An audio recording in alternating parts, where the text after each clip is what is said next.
40대 초반 여자입니다. 요즘 주변 사람들이 제게 자꾸 물어봐요. 너 무슨 일 있었냐고요. 한 명이 물으면 그러려니 하는데 만나는 사람마다 제 얼굴을 들여다보면서 물어보니까 내 얼굴에 뭐가 씌여 있나 싶더라고요. 있었죠. 꽤 큰일이. 결혼 후로 제 인생이 완전히 뒤집어졌거든요. 지금부터 그 이야기를 좀 해보려고 합니다. 저는 부산에서 태어나고 자랐어요. 부모님은 부산에서 수산물 판매업을 같이 하셨는데 새벽에 나가셔서 밤 9시, 10시에 들어오시는 생활을 수십 년 하신 분들이에요. 제가 어릴 때 기억나는 거라곤 아침에 눈 떴을 때 집에 아무도 없는 것, 저녁에 혼자 밥 차려 먹는 것, 그런 것들 뿐이에요. 새벽에 어머니가 나가시는 소리에 잠이 깨곤 했는데 이불 속에서 현관문 닫히는 소리를 들으면 괜히 마음이 싸했어요. 부모님이 그렇게 정말 쉴 틈 없이 일하셨는데도 집이 넉넉하진 않았습니다. 삼남매 중에 제가 맞이였고 밑으로 남동생, 여동생이 하나씩 있었는데 저희 셋 다 학원 같은 건 다녀본 적이 없고 교복도 물려 입어야 했어요. 그렇다고 굶은 적은 없었지만 학교에서 친구들이 방학 때 가족여행 다녀왔다는 이야기라면 괜히 부럽고 그랬죠. 초등학교 때 한 번은 아버지 생신이었는데 케이크를 사고 싶어서 용돈을 모았어요. 근데 막상 제과점에 가보니 제일 작은 것도 제 용돈으론 턱없이 부족하더라고요. 결국 빈손으로 돌아와서 도화지에 케이크를 그려서 아버지한테 드렸어요. 아버지가 웃으면서 이게 더 맛있다 하셨는데 이 어린 맘에 그날 밤 이불 속에서 펑펑 울었던 기억이 나요. 돈이 없다는 게 이렇게 서러운 건지 그때 처음 느꼈던 것 같아요. 중학교 때부터는 방과 후에 부모님 가게에 가서 일을 도왔어요. 생선 비늘 치우고 얼음 채우고 손님한테 봉투 건네주고 바닥에 물 뿌리고 쓸고 여름엔 비린내가 더 심했는데 그 냄새가 교복에 배서 학교 가면 가끔씩 애들이 코를 막는 신용을 했어요. 한 번은 옆자리 남자애가 야, 너 옷에서 냄새 난다 라고 대놓고 말한 적이 있었는데 창피하다기보다 억울하더라고요. 부모님이 그렇게까지 일하는데 왜 형편이 안 나아지는 건지 그게 원망스러웠어요. 부모님한테가 아니라 그냥 세상이 버거웠던 것 같아요. 그때부터 막연하게 생각했어요. 내가 빨리 돈을 벌어야겠다고. 제가 벌면 부모님도 쉴 수 있을 것 같았고 어린 동생들 학비도 보태줄 수 있을 것 같았거든요. 그래서 고등학교 졸업하자마자 미용 쪽으로 방향을 잡았어요. 처음엔 헤어를 생각했는데 당시에 속눈썹이랑 반영구 시술 쪽이 뜨기 시작하던 시기였거든요. 주변에서 시술 받는 사람이 확 느는 게 눈에 보여서 그쪽으로 틀었죠. 부산에서 학원 다니면서 기술을 배웠고 20 초반에 서울로 올라왔어요. 올라오던 날이 아직도 기억나네요. 부모님한테 서울 가서 돈 벌어올게 라고 했을 때 어머니가 아무 말 없이 봉투 하나를 쥐어주셨어요. 열어보니 200만 원이 들어있었는데 나중에 알고 보니 그게 부모님이 모아둔 비상금이었더라고요. 만약에 부모님 중 한 분이 쓰러지시거나 갑자기 돈이 필요할 때 쓰려고 모아둔 돈, 그걸 저한테 주신 거예요. 그 돈이 제 서울살이 월세였습니다. 올라오면서 버스 안에서 혼자 또 펑펑 울었어요. 어떻게든 꼭 갚아야겠다고, 몇 배로 갚겠다고 생각하면서요. 그렇게 저는 운 좋게도 강남 쪽 샵에서 직원으로 시작했는데 일을 해보니까 깨달은 게 하나 있었어요. 기술만으로는 절대 안 된다는 거 말이에요. 잘하는 사람은 정말 널리고 널렸거든요. 기술은 다들 비슷비슷한데 어떤 샵은 예약이 꽉 차고 어떤 샵은 텅 비어 있는 걸 보면서 차이가 뭔지 계속 관찰했어요. 제가 내린 결론은 마케팅이었습니다. 기술이 70이면 나머지 30은 어떻게 저를 알리느냐의 싸움이었어요. 그래서 기술보다 마케팅에 더 힘을 줬어요. 퇴근 후에 밤마다 블로그 글 쓰고 시술 사진 정리하고 고객 후기 관리하고 남들이 기술 연습할 시간에 전 어떻게 하면 사람들이 나를 찾아오게 만들 수 있을까 그 고민만 했어요. 주말에도 쉬지 않았습니다. 친구들이 놀자고 해도 일해야 한다며 거절하는 게 일상이었고 연초나 연말에 모임이 있어도 전부 빠졌어요. 주변 사람들이 점점 사라지니 외롭긴 했는데 통장에 돈이 조금씩 쌓이는 게 보이니까 버틸 수 있었습니다. 효과는 확실했어요. 일이 점점 늘어서 실장까지 올라갔다가 30대 초반에 독립해서 1인 샵을 냈거든요. 오픈하고 석 달 만에 예약이 2주 뒤까지 밀렸고 하루 내내 시술하고서 밤엔 다음 날 예약 관리하고 쉬는 날에도 비슷하게 일했어요. 목이 뻣뻣하고 손목이 아파서 파스를 달고 살았지만 돈이 들어오니까 체력이 아무리 떨어져도 다음 날이면 또 일어날 수 있었습니다. 부모님한테 매달 생활비를 보냈고 동생들 학비도 보탰어요. 엄마 이제 좀 쉬어. 내가 벌 테니까. 그 말을 할 수 있게 된 거죠. 여동생 자격증 학원비도 지원해주고 막내가 대학 다닐 때 등록금도 내줄 수 있었어요.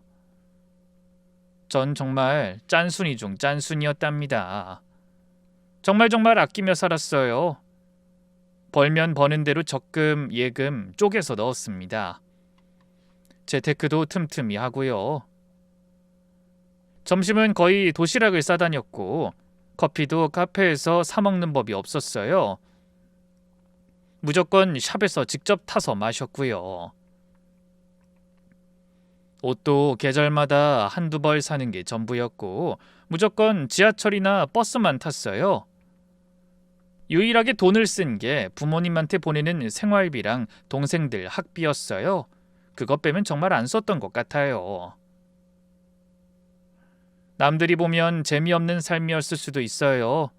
친구들이 야, 돈 많이 버는데 좀 쓰면서 살아라. 뭐하러 그렇게 아끼냐라고 했는데 솔직히 저는 돈 모으는 게 제일 재미있었거든요. 통장 잔고가 올라가는 걸 볼 때마다 뿌듯했어요. 적금 만기되는 날에는 혼자 치킨 시켜 먹으면서 수고했다 나 하고 축하 정도 했고요.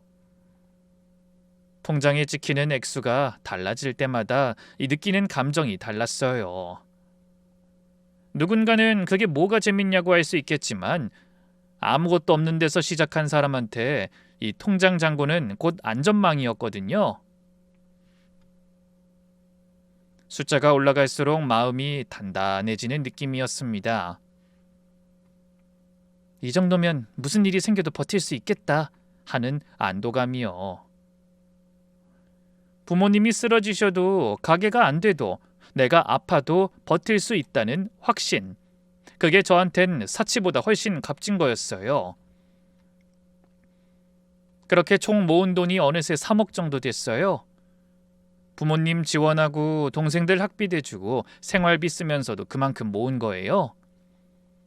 저의 자부심이자 자랑이었죠. 일에 그렇게 매달리다 보니 연애 같은 건 별로 관심이 없었습니다. 사실 연애할 여유가 없었다는 게 더 정확하겠네요.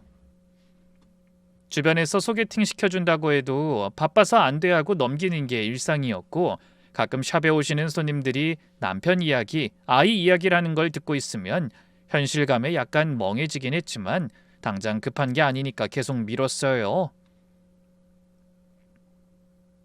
그런데 바라던 만큼의 돈을 벌고 나니까 이상하게 마음이 달라지더라고요. 돈을 다 모아놓고 보니 그래서 이제 뭐하지? 하는 생각이 든 거예요. 목표를 달성하고 나면 허무해진다는 말, 그게 이런 건가 싶었어요. 어느 날 일 끝나고 집에 돌아와서 불 꺼진 원룸에 혼자 앉아 편의점 삼각김밥을 먹고 있었거든요. 텔레비전도 안 켜놓고 그냥 조용한 방에서 혼자요. 그때 문득 나 이렇게 계속 사는 건가? 하는 생각이 불쑥 들더라고요. 돈은 있는데 돌아갈 곳이 없다는 느낌. 그때 처음으로 안정적인 가정을 꾸리고 싶다는 마음이 생겼습니다. 누군가와 저녁밥 먹고 이야기하면서 하루를 마무리하고 싶다. 집에 들어왔을 때 불이 켜져 있으면 좋겠다. 그런 마음이요. 그래서 이제 결혼을 해야겠다고 마음먹었는데 문제는 나이였어요. 30대 후반이 되니 남자를 만나기가 쉽지 않았습니다. 소개팅도 몇 번 나가봤어요. 첫 번째 소개팅은 만나자마자 상대 남자가 나이가 좀 하는 뉘앙스를 풍기길래 밥만 먹고 깔끔하게 헤어졌고요. 두 번째는 나름 대화가 잘 됐다 싶었는데 일주일 후에 상대가 연락을 뚝 끊었어요. 이유도 모르고요. 세 번째는 만나서 정말 괜찮게 이야기했는데 나중에 보니 사실 다른 사람 만나고 있다고 하더라고요. 소개팅이 이렇게 허무한 건지 그때 처음 알았어요. 저도 사실 사람을 만날 준비가 안 됐던 거예요. 오래 혼자 벌고 혼자 결정하면서 살다 보니 누군가한테 맞추는 게 어색했던 것 같아요. 그 후로 반쯤 포기하고 그냥 혼자 잘 살자 하고 있었는데 어느 날 샵 단골 손님이 시술 받으면서 이러셨어요. 아이 사장님, 저 괜찮은 지인 있는데 한번 만나볼래요? 좋은 사람이에요. 보통 이런 말에 기대를 안 하는데 그날따라 왜인지 어떤 사람인데요? 라고 물어봤어요. 왜 그랬는진 저도 모르겠어요. 이 성태라는 이름의 남자였어요. 저보다 한 살 어렸고 어머니랑 둘이 가게를 한다고 들었습니다. 무슨 가게인지는 자세히 모르겠고 소개해준 분이 자영업하는 사람인데 성실하다고만 하더라고요. 그렇게 시작된 첫 만남은 한 카페였는데 제가 도착했을 때 이미 와서 앉아 있었어요. 키는 보통인데 어깨가 넓고 인상이 좀 강해 보이는 사람이었어요. 근데 이 눈이 마주치니 먼저 웃었는데 웃는 얼굴이 의외로 순하고 다정해 보이더라고요. 이 세 보이는 인상이랑 순한 웃음의 그 갭이 좀 인상적이었습니다. 제가 죄송해요, 기다리셨어요? 했더니 아니요, 저도 방금 왔어요 라고 하는데 커피는 이미 반 넘게 줄어 있었어요. 꽤 기다렸으면서 티를 안 내는 게 귀엽기도 하고 좀 괜찮다 싶었어요. 커피를 마시면서 이런저런 이야기를 했는데 말이 많은 사람은 아니었습니다. 대신 할 말은 확실히 하는 스타일이었어요. 제가 뭘 물어보면 돌려 말하지 않고 딱딱 대답했고 망설임이 없고 솔직했어요. 그 모습이 엄청 남자다웠죠. 소심하게 눈치 보는 타입이 아니라 필요한 건 바로 말하는 사람이었고요. 두 번째 만남부터 좀 더 편해졌고 세 번째부터는 거의 연애 직전의 분위기였어요. 만날수록 느낀 건 이 사람 굉장히 거침없다는 거였습니다. 의견 충돌이 생기면 절대 물러서지 않았어요. 한 번은 뭘 먹을지 정하는데 제가 그건 좀 그런데요 라고 했더니 아 그래? 근데 이게 정말 맛있거든요. 한번 믿어봐요 라며 자기 의견을 밀었어요. 사소한 건데 그동안 만났던 남자들은 전부 아무거나 또는 민정이가 하고 싶은 거 하자 하면서 맞춰주기만 했거든요. 맞추는 게 나쁜 건 아닌데 자기 의견이 아예 없으면 전 답답하게 느껴지더라고요. 성태는 달랐어요. 거칠긴 한데 나름 신경 쓰는 방식이 있는 사람이었고요. 꽃 사주고 편지 쓰는 그런 스타일은 아니지만 자기 방식대로 저를 챙겨줬고 연하인데도 저를 리드하려고 하는 편이었어요. 결정을 내릴 때 주저하지 않았고요. 전 그게 싫지 않았어요. 오히려 이 사람한텐 좀 기댈 수 있겠다 싶었습니다. 그렇게 사귄 지 반년이 넘었을 때 성태가 먼저 말을 꺼냈어요. 우리 엄마가 궁금해하는데 한번 같이 밥 먹자. 그때 성태네 가족 구성을 처음 알게 됐습니다. 부모님은 오래전에 이혼하셨고 성태랑 어머니랑 둘이 살고 있었어요. 외동아들이었고 아버지는 그 뒤로 연락이 끊겼다고 했는데 그 이상 자세한 이야기는 하지 않았어요. 말투로 봐서는 좋은 기억이 아닌 것 같았습니다. 약속 장소는 한 한식집이었어요. 그때 성태의 어머니, 저에겐 예비 시어머니가 될 분을 처음 뵌 거죠. 어머니는 작은 체구에 목소리가 크신 분이었어요. 들어오시자마자 저를 위아래로 훑어보시고선 아이고 얼굴이 참 환하네 하면서 인사를 해주셨거든요. 그런데 눈은 웃고 있는데 어딘가 계산하는 듯한 느낌이 있었어요. 이분은 사람을 볼 때 먼저 속으로 파악부터 하는 타입이다. 그런 직감이 들었습니다. 자리에 앉자마자 음식 주문도 하기 전에 어머니가 본론부터 꺼내셨어요. 성태가 나한텐 하나뿐인 아들이잖아. 나중에 결혼하면 난 며느리가 가게 일을 같이 해야 한다고 생각해. 가족 간의 애정도 쌓고 말이야. 아직 결혼 이야기도 안 나왔는데 벌써 그런 이야기를 하시니까 좀 당황했어요. 거기다 일이 따로 있는 사람한테 가게를 같이 하자고 하시는 거잖아요. 저를 노동력의 하나로 보는 건가 싶어서 찜찜하긴 했지만 그래도 웃으면서 대답했습니다. 아직 성태 씨랑 결혼할지 말지는 모르지만요. 전 지금 하는 일이 있어서 가게 일은 어려울 것 같아요. 그랬더니 시어머니가 고개를 갸우뚱하시면서 바로 물으셨어요. 그래? 민정이 넌 얼마나 버는데? 첫 만남 자리에서 대뜸 수입을 묻는 것도 솔직히 좀 그랬어요. 근데 숨길 이유도 없어서 대략적인 연봉을 말했더니 그 순간 시어머니 눈이 딱 커졌어요. 뭔가를 빠르게 계산하시는 게 보이더라고요. 그리고는 잠깐 생각하시더니 말하셨어요. 아, 그럼 괜찮겠네. 꼭 같이 일 안 해도 되지. 각자 일하는 것도 좋은 거야. 전문성을 살려서. 아까까지는 며느리도 가게에서 같이 일해야 한다던 분이 수입 액수를 듣고 나서 순식간에 바뀐 거예요. 표정 태도가 완전히 달라졌어요. 찝찝했습니다. 성태가 옆에서 엄마 밥이나 먹어. 처음 만났는데 벌써 그런 이야기하면 어떡해? 라고 제지해줘서 그 화제는 일단락됐지만요. 그 뒤로도 밥 먹는 내내 시어머니는 제 이야기에 유독 좋은 반응을 보여주셨어요. 제가 서울에서 혼자 샵을 차렸다고 하니까 아이고 대단하다 대단해 라고 하시고 부산에서 올라왔다고 하니까 고생 많았겠다 하시면서 연신 감탄을 하시는 거예요. 근데 그 감탄이 진심인지 계산인지 구분이 안 됐어요. 원래 처음에는 좀 시큰둥해 보이셨거든요. 그래도 덕분에 분위기가 풀어져서 이 자리는 무난하게 끝났어요. 돌아오는 길에 성태가 말하기에 엄마가 좀 감정적이어서 확확 바뀌긴 하는데 나쁜 사람은 아니야 라고 하더라고요. 그 후 성태와 사귄 지 1년 반쯤 됐을 때 결혼 준비를 시작했어요. 결혼 준비 과정에서 크게 문제는 없었는데 한 가지 걸렸던 게 있어요. 결혼 비용 이야기만 나오면 시어머니는 슬쩍 빠지셨거든요. 예식장 계약금 이야기라면 우리 쪽은 형편이 그래서 하시고 혼수 이야기를 꺼내면 그건 알아서들 해라 하시고 한 번은 제가 성태한테 시댁 쪽에서 부담하실 부분은 어떻게 되는 거야? 했더니 성태가 좀 난처해하면서 요즘 우리 사정이 좀 안 좋아. 그냥 우리끼리 적당히 타협하고 하자 라고 했어요.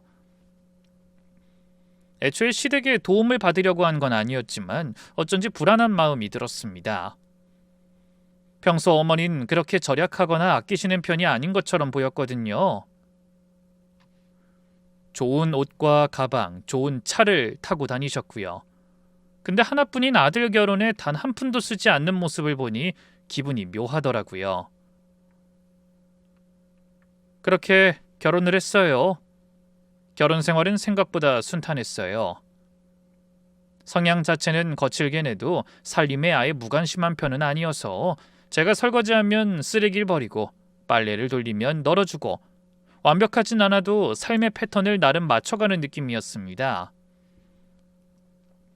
물론 사소한 걸로 부딪히긴 했어요. 한 번은 입은 옷과 양말을 세탁기 위에 벗어놓길래 세탁기 안에 넣어 했더니 거기나 같은 데잖아 하고 별 생각 없이 웃더라고요. 그런 사소한 것들로 티격태격하긴 했지만 그것도 신혼의 묘미라고 생각하며 넘어가곤 했죠.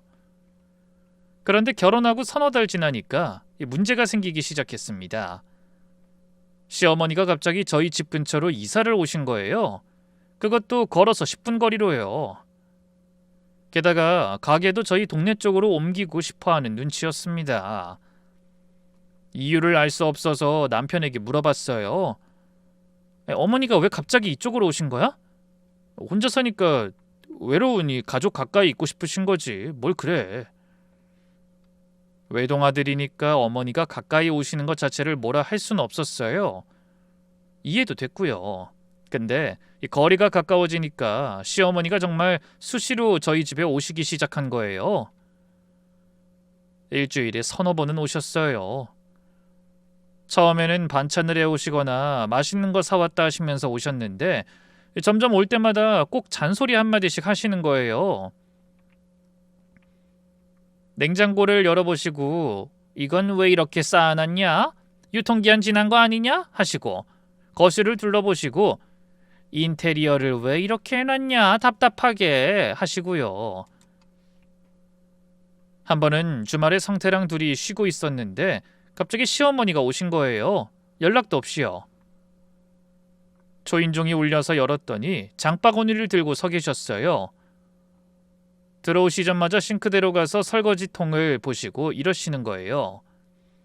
장 보고 오는 길에 들렀다.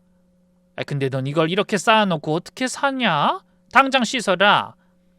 잠시 쉬느라 미뤄둔 건데 그걸 지적하시면서 직접 설거지를 하시는 거예요. 성태는 소파에 앉아서 텔레비전을 보면서 아무 말도 안 했고요. 제가 당황해서 제가 할게요 어머니 라고 했더니 됐다 답답해서 참겠냐 내가 하면 빨라 하시면서 마치 일부러 그릇을 딱딱 부딪히듯이 씻으셨어요. 그 소리가 왠지 저한테 하는 무언의 압박과 잔소리처럼 들렸습니다. 씻고 나서 수건에 손을 닦으시면서 저를 보고 말씀하셨어요. 우리 며느리 살림 좀 배워야겠다. 영 안 되겠네. 제가 일하느라 바빠서 반찬을 못 해놓은 건데 그걸 지적하시는 거잖아요. 기분이 좋을 리가 없었지만 시어머니가 해주신 건데 감사합니다 하고 넘겼습니다. 성태한테 몇 번 이야기했어요. 어머니가 자주 오시는 건 좋은데 올 때마다 이래라 저래라 하시는 건 좀 부담스럽다 라고요. 성태는 시큰둥하게 대답했어요. 엄마가 원래 좀 그래. 나한테도 그래. 그냥 흘려. 속이 너무 답답해졌어요. 그렇지만 제가 그 상황에서 괜히 더 세게 말하면 다툼이 될 것 같아서 그냥 참았죠. 집에서의 상황과 다르게 제 일은 점점 더 잘 풀렸어요. 결혼 이후로 일에 더 집중이 됐고 새 손님도 꾸준히 늘었어요.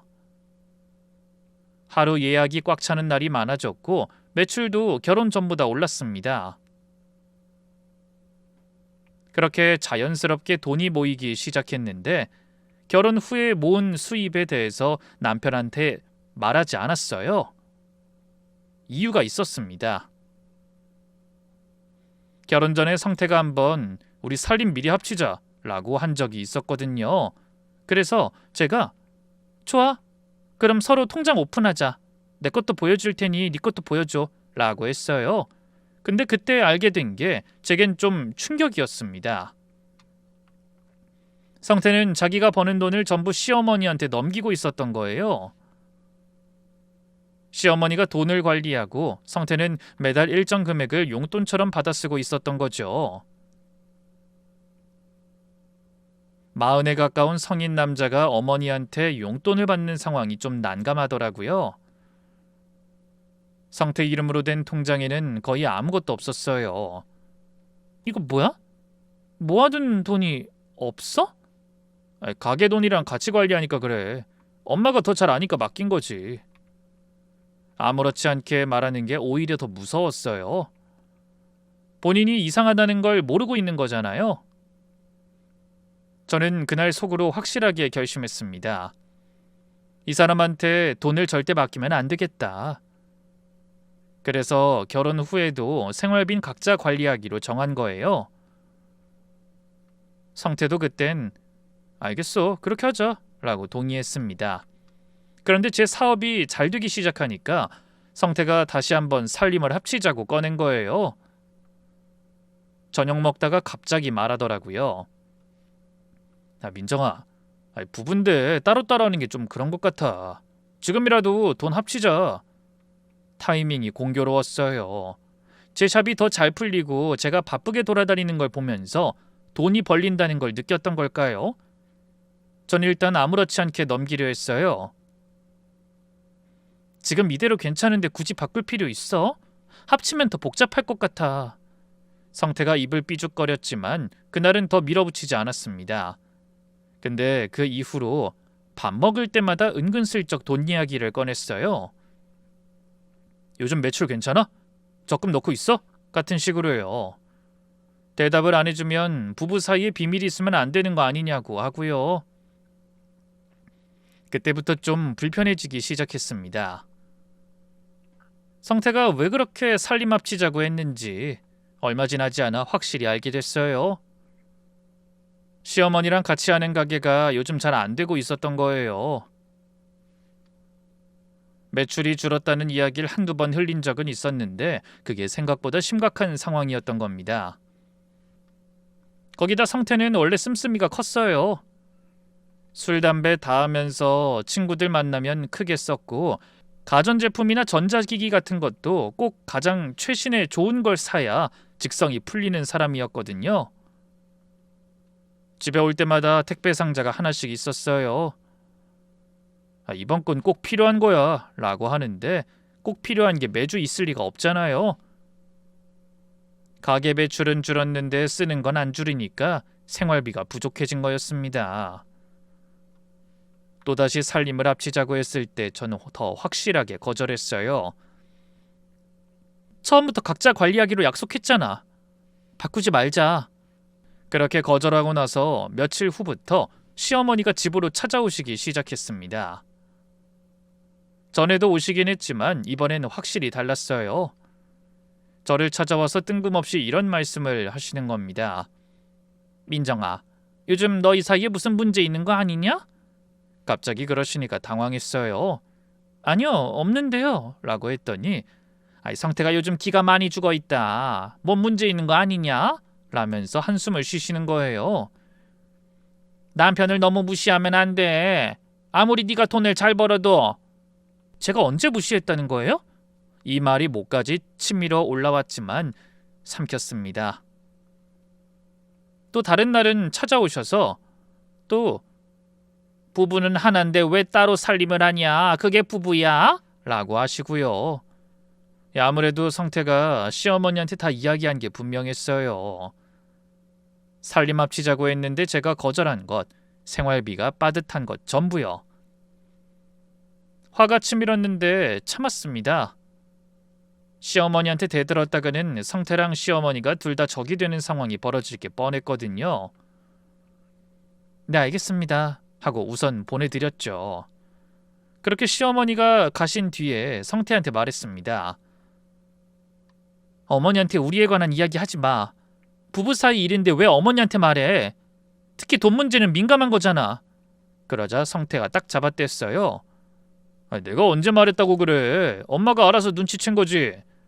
뻔한 거짓말이었어요. 시어머니가 살림을 왜 따로 하냐? 라는 말까지 하셨는데 그건 남편이 직접 말하지 않으면 알 수가 없는 내용이었잖아요. 근데 더 따지면 또 싸움이 될 게 뻔해서 그냥 입을 다물었어요. 겉으론 괜찮은 척했지만 속으론 점점 쌓이고 있었습니다. 화가 나는 것도 있었지만 그보단 서운함이 더 컸어요. 부부 사이 일을 어머니한테 미주알고주알 말하는 것도 그렇지만 시어머니가 와서 저한테 그런 말을 해도 성태는 한 번도 제 편을 들어준 적이 없었거든요.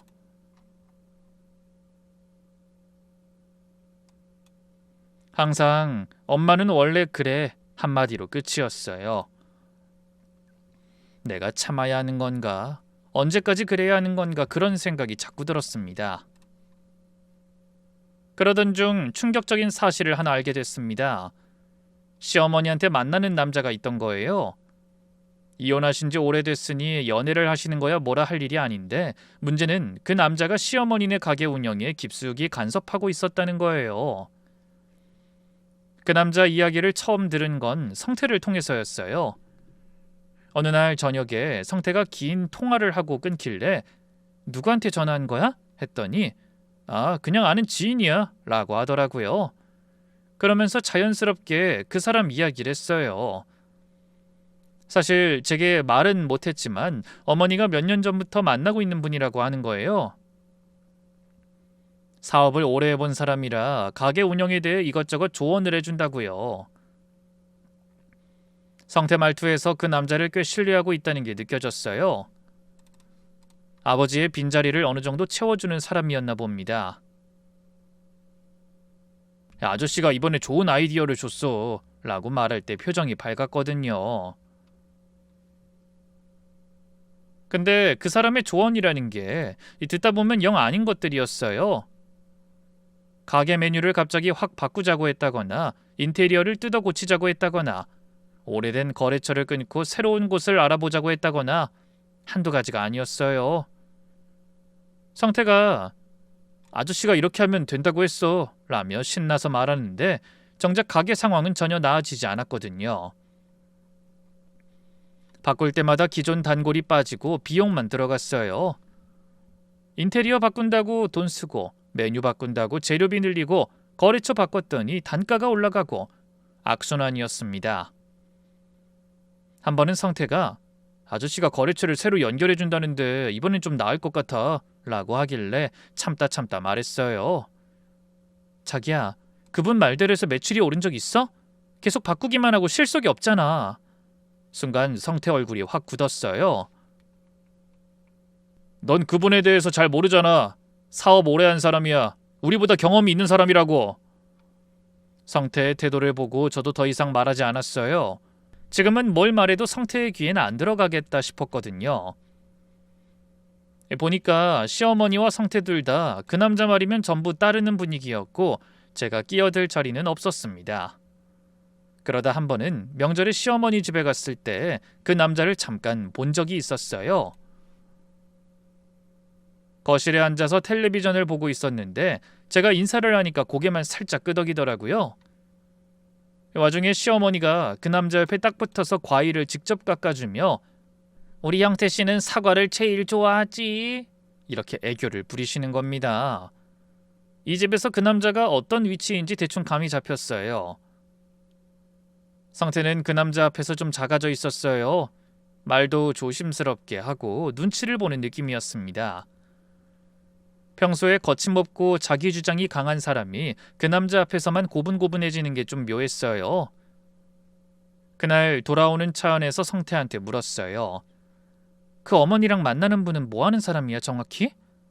사업 좀 했었어. 지금은 뭐 이것저것 하고. 이것저것이 뭔데?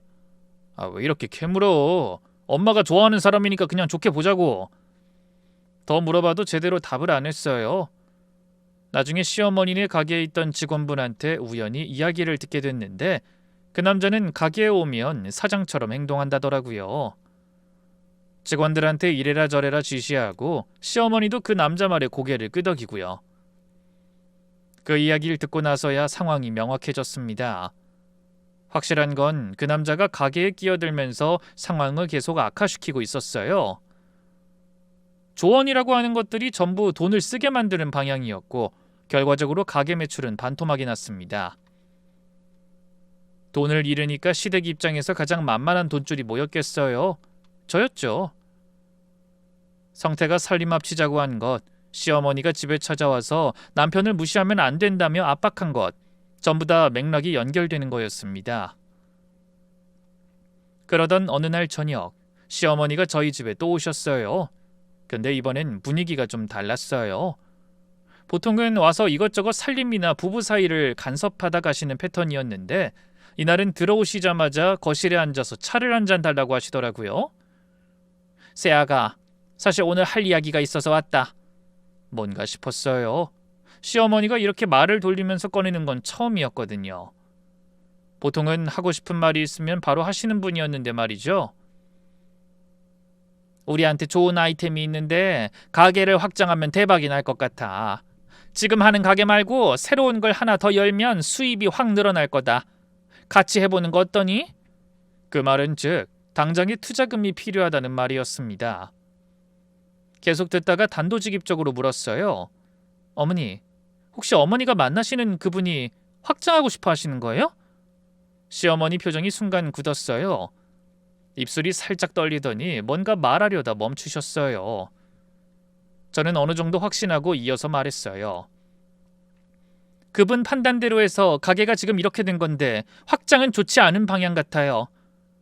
지금 있는 가게도 수습이 안 되는 상황이잖아요. 같이 일하기 싫어서 그런 게 아니라 정말로 걱정돼서 말씀드리는 거예요, 어머니. 진심으로 한 말이었어요. 더 벌려봤자 또 그 남자 말대로 하다가 손해만 커질 게 뻔했거든요. 근데 시어머니한텐 저의 진심이 완전히 왜곡되게 들렸나 봐요. 순간 어머니 얼굴이 시뻘개지더니 폭발했습니다. 네가 뭘 안다고 그래? 돈 좀 번다고 시어머니한테 훈수질이냐? 어? 목소리가 온 집안에 울렸어요. 네가 우리 가게 사정에 대해서 뭘 알아? 밖에서 남의 얼굴에 장난질하는 게 감히 어른한테 대드는 거냐? 하면서 갖은 욕을 다 하셨어요.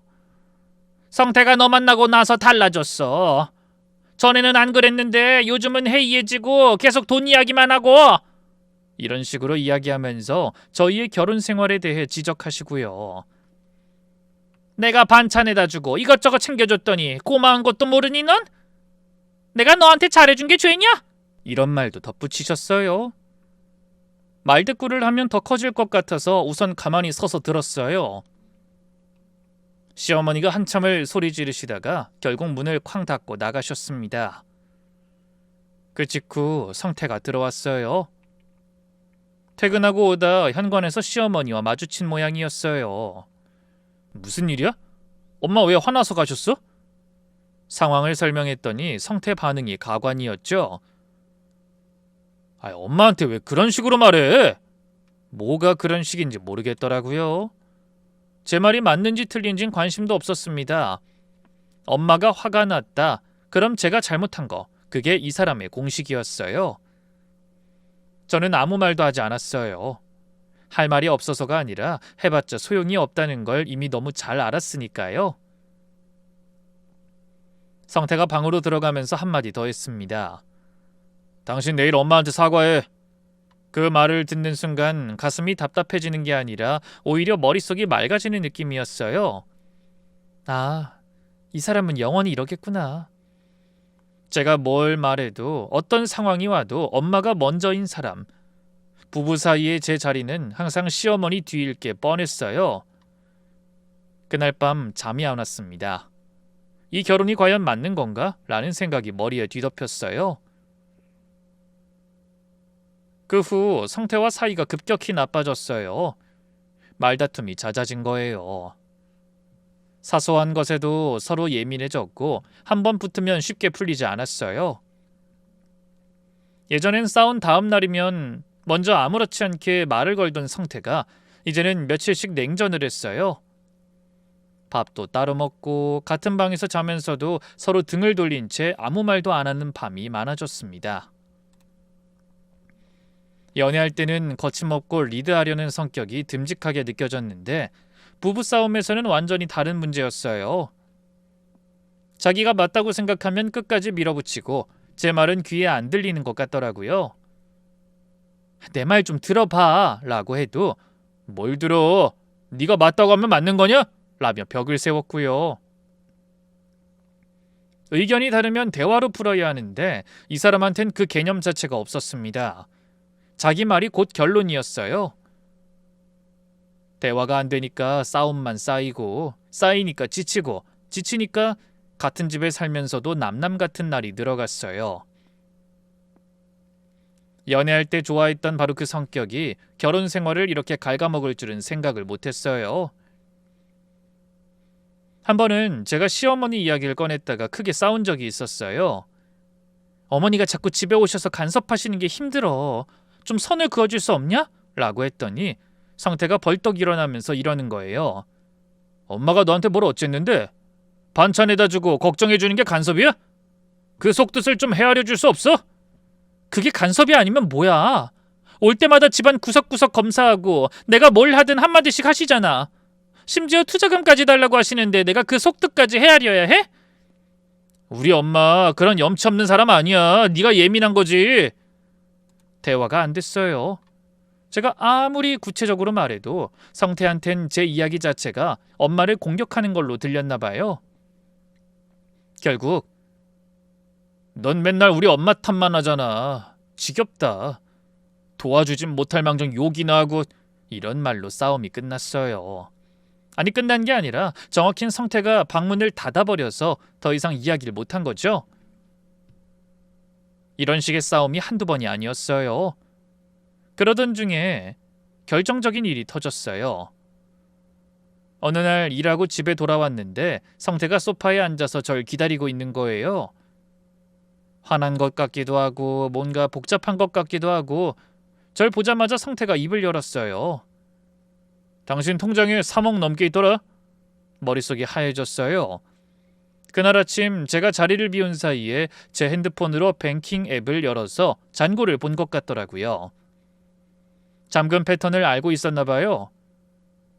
부부 사이에 이런 걸 숨기냐? 날 뭘로 보는 거야? 살림을 따로 하고 있으니 굳이 말할 필요를 못 느꼈다고 하자 날 믿지 못하는 거냐? 이게 부부 사이에 할 짓이냐? 라는 말만 반복하더라고요. 근데 솔직히 자기 통장에 아무것도 없던 사람이 제 돈이 많다고 화를 내는 게 참 아이러니했어요. 네 돈이 중요한 게 아니라 부부 사이에 숨기는 게 있으면 안 되는 거잖아. 대체 언제 말할 생각이었는데? 그렇게 말하면서도 성태의 눈은 통장 잔고 숫자에 꽂혀 있는 것 같았어요. 그날 이후로 성태의 눈빛이 달라졌습니다. 저를 볼 때 예전 같은 편안함이 없어졌어요. 뭔가 계산하는 눈. 시어머니를 처음 만났을 때 봤던 바로 그 눈빛이 이제 남편한테서도 보이기 시작한 거예요. 며칠 뒤 성태가 갑자기 말했어요. 그 돈으로 뭐 할 건데? 적금에 그냥 넣어놓고 있는 거야? 그냥 따로 계획하는 게 있어. 부부 재산이잖아. 뭐가 부부 재산이야? 결혼 전부터 모은 돈인데. 우리 살림도 따로 하고 있잖아. 성태 표정이 일그러졌어요. 하고 싶은 말이 많아 보였는데 입만 달싹거리다가 방으로 들어가더라고요. 그날부터 성태가 저와 밥을 같이 안 먹기 시작했어요. 집에 와도 방에 바로 들어가고 주말에도 나가서 안 들어오고 일부러 피하는 게 느껴졌습니다. 저도 더 이상 붙잡지 않았어요. 붙잡아봤자 돌아오는 건 시어머니 이야기, 돈 이야기 뿐이었으니까요. 며칠 뒤 시어머니가 집에 오셨는데 혼자가 아니었습니다. 시어머니가 만나던 그 남자를 데리고 온 거예요. 어머니와 그 남자가 나란히 소파에 앉았는데 분위기가 심상치 않았어요. 시어머니 눈이 퉁퉁 부어 있었고 그 남자는 양복까지 차려입고 와서 뭔가 단단히 준비를 해온 느낌이었어요. 뭔가 올 것이 왔구나 싶은 마음이었습니다. 시어머니가 먼저 입을 열었어요. 민정아, 사실대로 말할게. 우리가 지금 급하게 돈이 필요한 상황이다. 3억이었습니다. 3억을 한 달만 빌려주면 원금에 이자까지 쳐서 갚겠다고요. 시어머니가 울면서 사정하셨어요. 이 나이에 며느리한테 이런 부탁하는 거 얼마나 창피한 줄 아냐? 정말 급하니까 이러는 거다. 옆에 있던 남자도 허리를 깊이 숙이면서 제가 책임지고 갚겠습니다. 돈이 들어올 때가 확실합니다. 라고 했어요. 두 사람이 번갈아 가면서 매달리는데 머릿속이 복잡했어요. 3억이면 제 전 재산에 가까운 금액이었거든요. 결혼 비용으로 쓰고 가게 키우는 데 쓰고 이것저것 재테크 투자를 하다 보니 현재 갖고 있는 현금의 전부였죠. 생각 좀 해볼게요. 그날은 그렇게 돌려보냈어요. 며칠을 고민했습니다. 이미 시어머니랑 사이가 틀어진 상황에서 거절하면 돈 있으면서 안 빌려주는 며느리가 되는 거잖아요. 성태도 시어머니 편을 들 게 뻔했고요. 밤마다 잠이 안 왔어요. 빌려줘야 하나 말아야 하나. 빌려주면 못 받을 수도 있고 안 빌려주면 이 결혼이 끝날 수도 있고. 한 번은 새벽에 잠이 안 와서 거실에 나와 앉아 있는데 어릴 때 부모님 가게 생각이 나더라고요. 시장에서 외상으로 가져간 사람들, 그중 절반은 결국 안 갚았어요. 어머니가 돈 받으러 가면 형편이 안 좋아서라며 피하다가 나중에는 아예 가게를 닫고 사라져버리던 사람들이 떠올랐어요. 그래서 돈을 떼인다는 게 얼마나 무서운 건지 어릴 때부터 알았습니다. 그때 배운 게 있었어요. 돈을 빌려줄 때는 무조건 증거를 남겨야 한다는 거. 그래서 저의 선택은 빌려주되 저만의 플랜 B를 마련하자는 거였습니다. 차용증을 쓰되 공증까지 받았죠. 혹시 안 갚았을 때를 대비해서 법률사무소에도 미리 상담을 받아뒀어요. 가압류가 뭔지, 민사소송 절차가 어떻게 되는지, 어떤 증거가 필요한지 전부 물어봤습니다. 변호사님이 차용증에 공증까지 받아놓으면 나중에 훨씬 수월합니다. 라고 하셔서 그대로 한 거였죠. 안전장치를 전부 걸어둔 다음에 3억을 빌려줬습니다.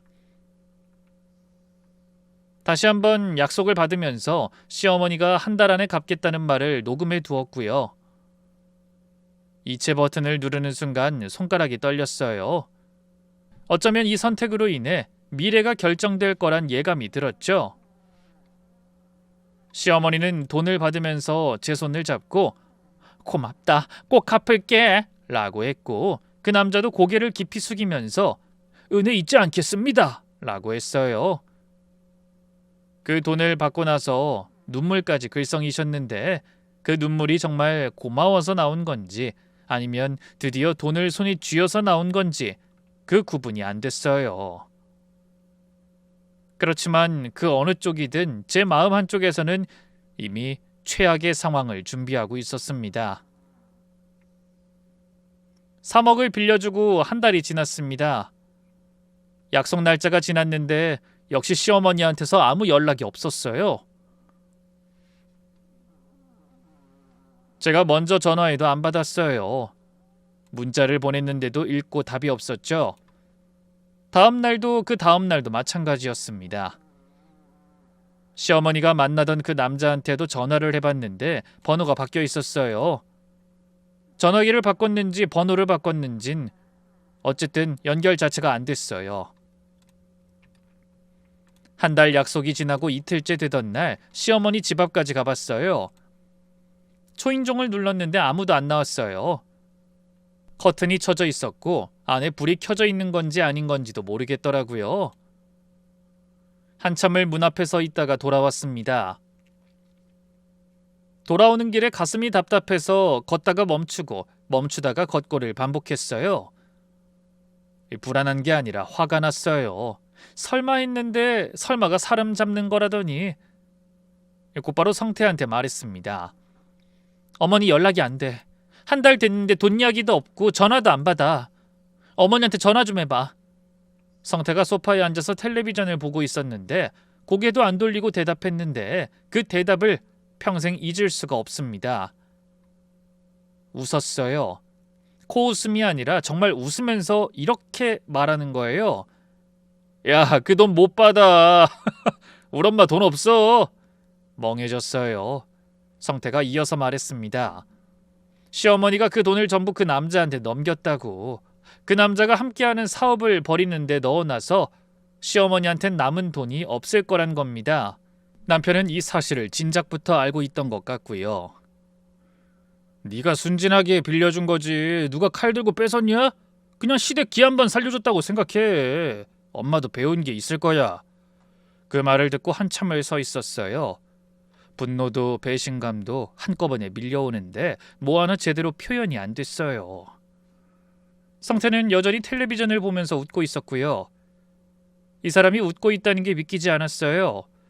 제가 밤잠을 설쳐가며 고민하고 평생 모은 돈을 꺼내주고 그렇게 해서 빌려준 3억인데 이 사람은 그걸 비웃으며 구경하고 있었던 거예요. 분노가 치밀다가 어느 순간 머리가 차갑게 식었어요. 오히려 선명해졌달까? 그리고 결심이 섰습니다. 그래, 후회할 텐데. 상태가 피식 웃으면서 고개를 돌렸어요. 뭘 후회해? 네가 뭘 할 건데? 상태는 몰랐을 거예요. 제가 돈을 빌려주기 전에 뭘 해뒀는지. 전 모든 자료를 모아둔 상태였어요. 만약 돈을 안 갚으면 어떤 순서로 뭘 해야 하는지 이미 다 확인해뒀죠. 가압류 신청을 하려면 채무자 명의의 재산을 특정해야 하는데 시어머니가 어디에 부동산을 갖고 있는지 저는 알고 있었어요. 시어머니가 저희 집 근처로 이사 오시면서 자기 집 이야기를 하셨던 것, 가게 위치랑 임대 조건을 상태가 무심코 말했던 것, 결혼 생활하면서 자연스럽게 알게 된 것들이 있었거든요. 사실 돈을 빌려달라고 했을 때부터 안 갚으면 어떻게 할지 시나리오를 머릿속에 그려놨었어요. 최선은 돌려받는 거고 최악은 법으로 가는 거. 그 최악의 시나리오가 지금 현실이 된 거예요. 준비가 되어 있으니까 그 상황이 당황스럽진 않았어요. 분하고 화가 나는 건 별개였지만 적어도 막막함은 없었습니다. 후회해야 할 텐데라고 한 건 허세가 아니었어요. 저는 다음날 아침 법률사무소에 전화를 걸어서 가압류 신청을 진행해달라고 요청했습니다. 그리고 상태 몰래 근처 원룸 시세를 알아보기 시작했어요. 가압류 신청 후 법원 심사를 거쳐서 시어머니 명의 부동산의 가압류 결정이 내려졌습니다. 법원에서 시어머니한테 통지가 갔고 그동안 연락이 끊겼던 시어머니한테 전화가 왔습니다. 아주 우렁차게 소리치더군요. 너 이게 무슨 짓이야? 저는 차분하게 대답했어요. 3억 돌려주시면 바로 풀어드릴게요. 내가 괜히 안 준 것 같아? 나 돈이 없어. 지금 없다고. 그 정도로 피했으면 적당히 상황 알고 물러날 줄 알아야지. 지금 시어미 상대로 너 뭐 하는 거냐? 돈이 있건 없건 그건 제 문제가 아니에요, 어머니. 전화를 툭 끊었어요. 이제 시작됐구나 싶었죠. 가압류가 걸리면서 시어머니 상황이 연쇄적으로 무너지기 시작했어요. 알고 보니 시어머니는 3억 말고도 여기저기서 돈을 끌어다가 그 남자와 벌이던 사업에 넣고 있었습니다. 제 3억도 거기에 들어간 거였고 추가 대출을 받아서 더 넣으려던 참이었는데 가압류가 걸리면서 그 계획이 전부 막혀버렸어요. 빌린 돈을 새 대출로 돌려막기 하고 있었는데 그 고리가 끊긴 겁니다. 채권자들한테도 하나둘 연락이 가기 시작했어요. 시어머니가 돈을 빌린 게 저뿐만이 아니었던 거예요. 저는 거기서 멈추지 않았어요. 공증받은 차용증과 녹음 파일을 근거로 민사소송을 바로 제기했습니다. 증거가 확실하니까 절차가 빠르게 진행됐어요. 성태는 소송 서류를 받고 나서 곧바로 저한테 전화를 했어요. 목소리가 달라져 있었습니다. 비웃던 그 여유는 어디 갔는지 떨리는 목소리로 말했어요. 야, 너 이거 진짜 하는 거야? 소송까지? 내가 후회할 텐데라고 했잖아.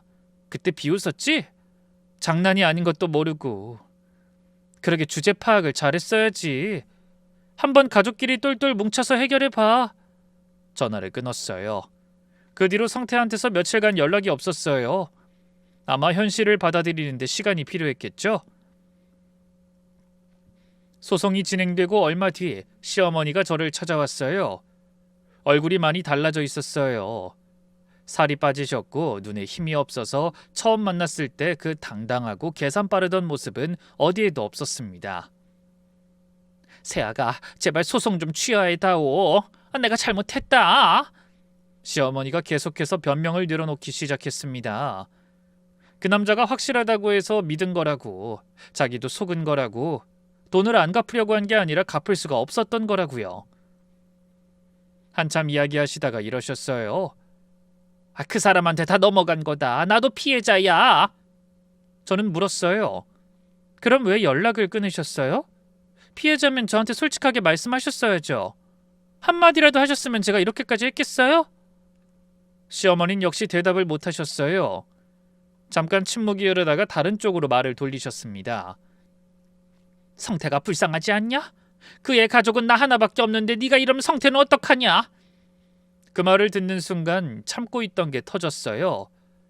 그동안 삼키고 눌러놓고 괜찮은 척했던 것들이 한꺼번에 올라왔습니다. 어머니, 저한텐 가족으로서 존중한 적 한 번이라도 있으셨어요?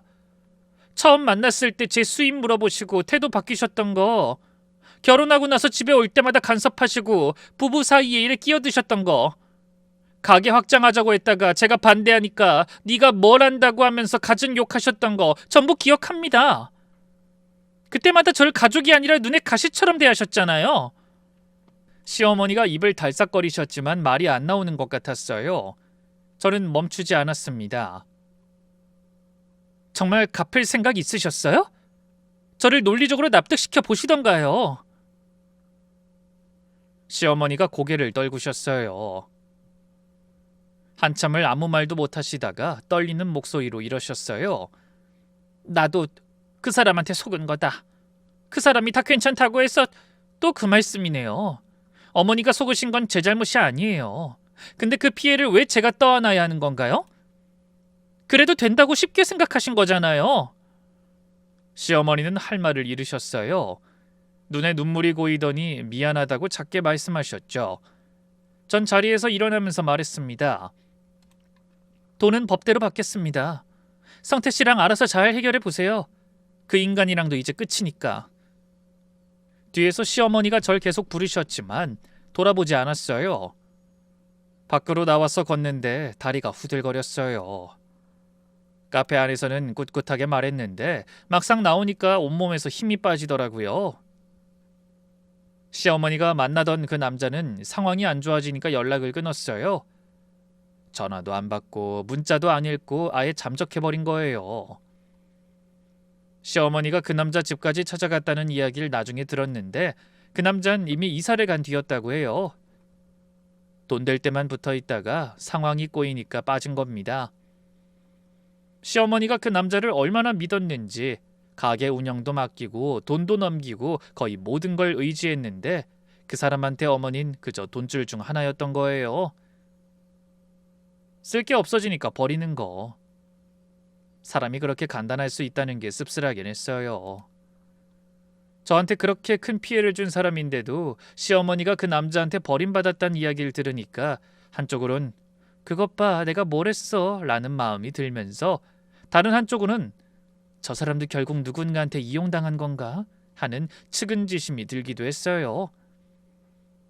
물론 그렇다고 제가 당한 걸 용서할 마음은 없었지만요. 가게는 버틸 수가 없었습니다. 밀린 임대료, 대출 이자, 거래처 미수금이 한꺼번에 몰리면서 결국 문을 닫았어요. 시어머니가 성태와 함께 오래 운영해온 가게였는데 허무하게 끝난 거예요. 성태도 하루아침에 일자리를 잃었고요. 전 성태한테 이혼을 요구했어요. 가압류 걸 때부터 마음이 이미 정리된 상태였습니다. 성태는 그 와중에 잠깐만 우리 이성적으로 생각 좀 해보자 라고 하더라고요. 생각할 거 없어. 당신이 못 받는다고 웃었을 때 난 이미 끝났거든. 그제야 성태가 미안하다고 했는데 뭐에 대한 미안함인진 모르겠었어요.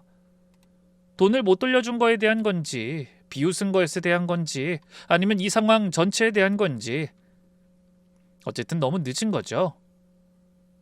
한참 전에 들었어야 할 말이 모든 게 끝나고 나서야 나오는 거잖아요. 이혼을 결심하고 나니까 오히려 마음이 편해졌어요. 결혼 생활 내내 눈치 보고 참고 맞추느라 소모했던 에너지가 갑자기 쓸 데가 없어진 느낌이었어요. 이제 저만 생각하면 된다는 게 홀가분하다기보단 좀 쓸쓸한데 동시에 해방감 같은 것도 있었습니다.